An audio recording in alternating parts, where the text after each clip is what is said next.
എടാ റോമാക്കുട്ടിയെ എത്ര എണ്ണം കൊടുത്തറ ചവിട്ടി അവന്റെ അണ്ണാക്കകത്ത് കയറ്റിയിട്ടുണ്ട്. മീനാക്ഷി അങ്ങനെയാണെങ്കിൽ ഒരു ദളിതിനെ കല്യാണം കഴിക്കുമോ എന്നുള്ളൊരു ചോദ്യങ്ങളും അതിനകത്ത് കണ്ടിരുന്നു.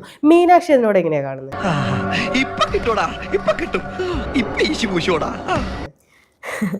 എനിക്ക് വൃത്തിയായിട്ടൊന്ന് ചിരിക്കാം എന്നല്ലാതെ അതിന് ഞാൻ എന്തുത്തരമാണ് പറയേണ്ടതെന്ന് എനിക്കറിയില്ല. കാരണം ഞാനൊരു കല്യാണം കഴിക്കുമ്പോഴോ ഞാൻ എനിക്ക് ഇഷ്ടപ്പെട്ട ഒരു വ്യക്തിയെ തിരഞ്ഞെടുക്കുമ്പോഴോ അയാൾ ഏത് വിഭാഗത്തിൽപ്പെട്ട ആളാണെന്ന് ഞാൻ ചിന്തിക്കുന്നില്ല എന്നുള്ളതാണ് എൻ്റെ വിജയം. കിട്ടിയാ? ഇല്ല, ചോദിച്ചു വാങ്ങിച്ചു. വല്ല കാര്യമുണ്ടോ? എന്തിനാണ് ഇങ്ങനെ ഇല്ലാന്ന് നടക്കണേ? അത് നല്ല മറുപടിയാണ്. ഞാൻ അതിങ്ങനെ ചോദിക്കണോ വേണ്ടത് ഞാൻ 2-3 വട്ടം ആലോചിച്ചു.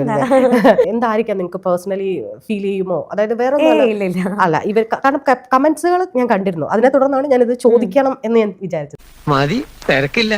കിട്ടേണ്ടത് കിട്ടിക്കഴിഞ്ഞാൽ തോന്നേണ്ടത് തോന്നാൻ ഇത്തിരി സമയം നല്ലതാ. കഴിഞ്ഞ് കഴിഞ്ഞാൽ മതനിരപേക്ഷതയെക്കുറിച്ചും കുറച്ച് കാര്യങ്ങൾ പറഞ്ഞു. പിന്നീട് ഇങ്ങോട്ട് വന്ന ഫെമിനിസത്തെ കുറിച്ചും പറഞ്ഞു. എന്താണ് ഫെമിനിസത്തെ കുറിച്ചുള്ള ഒരു കാഴ്ചപ്പാട്, അല്ലെങ്കിൽ എന്താണ് ഫെമിനിസം?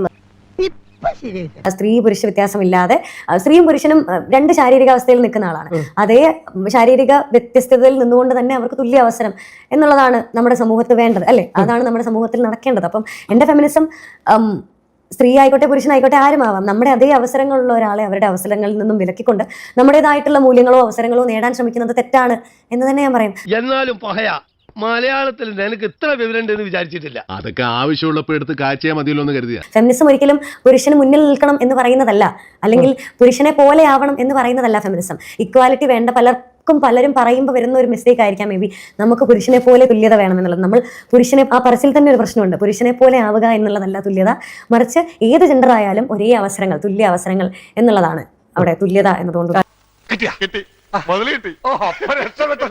ഒരാവേശത്തിലെടുത്ത് ചാടി വേണ്ടായിരുന്നു അല്ലേ?